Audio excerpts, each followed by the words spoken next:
You've been doing a lot of great voice acting lately. One of which is like for StarCraft, which I enjoy. My question is, are you finding, as opposed to live action acting, are you starting to prefer one over the other? Are you finding one more difficult than the other? Definitely not preferring one over the other. They're different. They're completely different processes, and I think that's what's in one way refreshing about being able to do both. And I feel very lucky to be able to do both because you know, if I just did voiceover, I think I would miss being on camera, and I would miss the interaction because you're always voicing alone, and you're always so I always feel kind of I feel as an outsider looking in because you don't get the scripts. I don't know what's going on. You know, even in a Tron episode, I don't know what happens until I watch it on TV because I don't see a script ever. And because the grid never talks to anyone, she never has a conversation with someone. She just talks to the world, right, to the grid.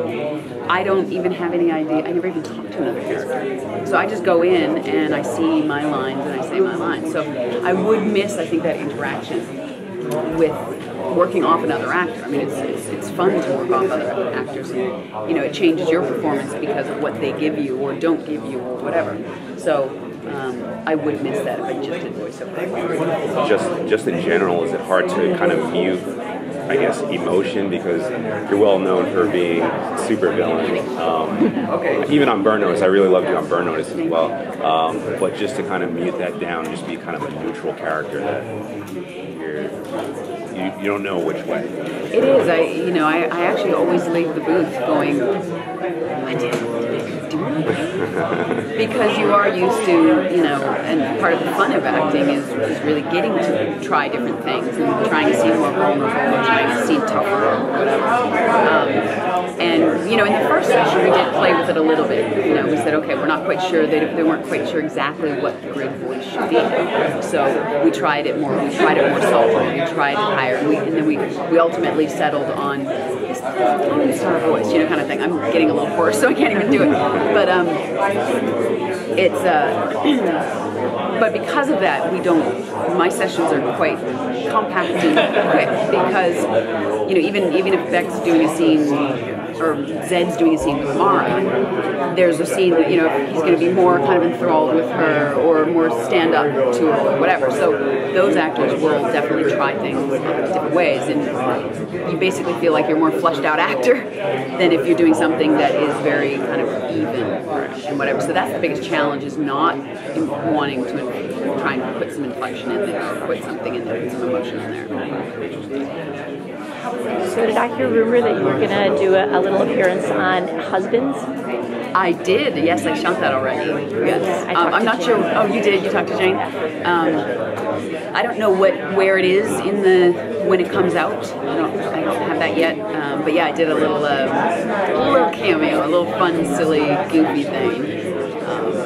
That I think will go over well. It was fun to do a little bit of comedy and something, you know. I didn't get to work with the guys, but okay. Yeah.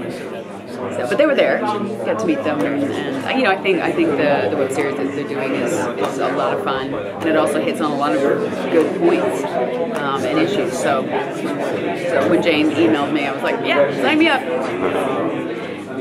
So how is it actually watching the series play out? It's about 7 episodes in now. As you get kind of tidbits of what's going on, do you kind of look to the other actors? Or I know you're not in the booth at the same time, but are you kind of, you know, find yourself anticipating what Beck's going to get into next? Or I haven't seen everything because I've actually been traveling. Okay. So I sat down in my room to actually watch DVD last night. So I felt a little more informed, and it was a Blu-ray DVD on my computer. So I did have a moment of panic last night. But yeah, I mean, I'm certainly, you know, and especially after seeing a hint at the panel of a future episode that really gets into kind of a little bit more of Tron's arc, because so far in the series I think it's been a lot more about Beck and becoming the renegade, and you know, and becoming, you know, Tron mentoring him and hiding, you know, Beck hiding it from his friends and all this, and his struggle. So I think now we're getting into an area where it's going to be a little bit more about Tron's arc and connecting the two movies. So, but the grid's out of all of it. Yeah. Not involved in any of it. Yeah. So Neutral. Yeah. Yes.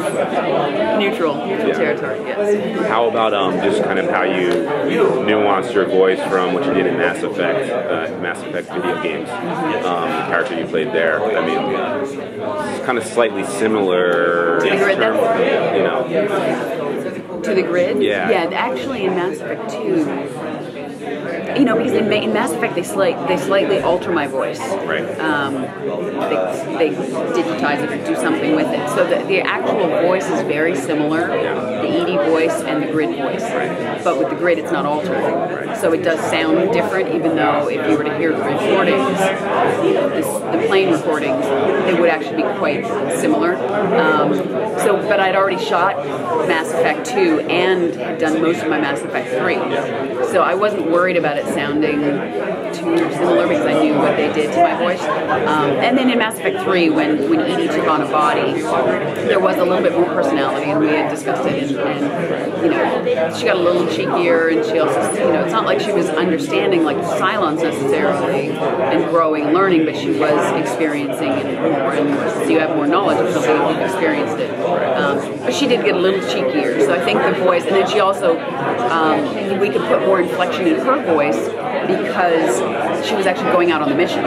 She was actually yelling to, you know, her comrades running through it. So you have, you know, you physically had to be more, you had to be louder, you had to do those kind of things. So that naturally changed a little, Edie naturally changed a little bit, but I don't see that happening with the Grid. Yeah, gotcha. Do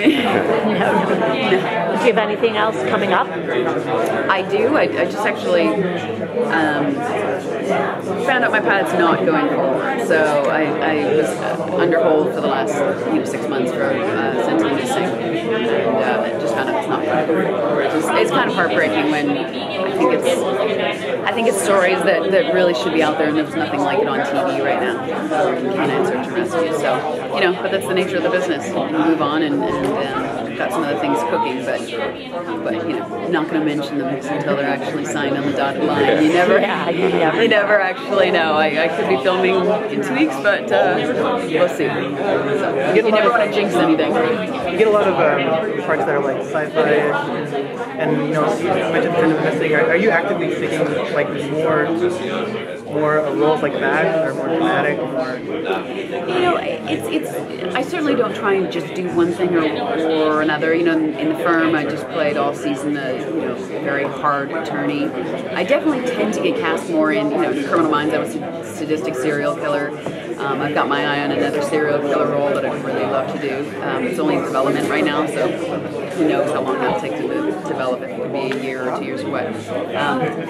You know, I think partly because of my size and my voice, I tend to get stronger type roles, or maybe little sadistic type roles.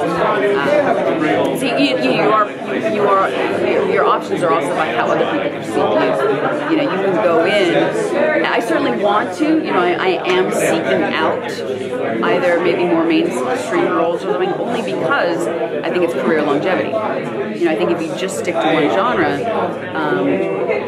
you know, it's maybe less career longevity. And also it's not as interesting as an actor. You want to be able to play different roles. You know, it's fun to go from playing a serial killer to playing a canine search and rescue volunteer who is dedicating her life to try and find, you know, that's the fun part of it, is to be able to get to play different roles and to get to tap into different parts of your own self that you can kind of try and, you know, filter into roles. So I think the goal always would be variety.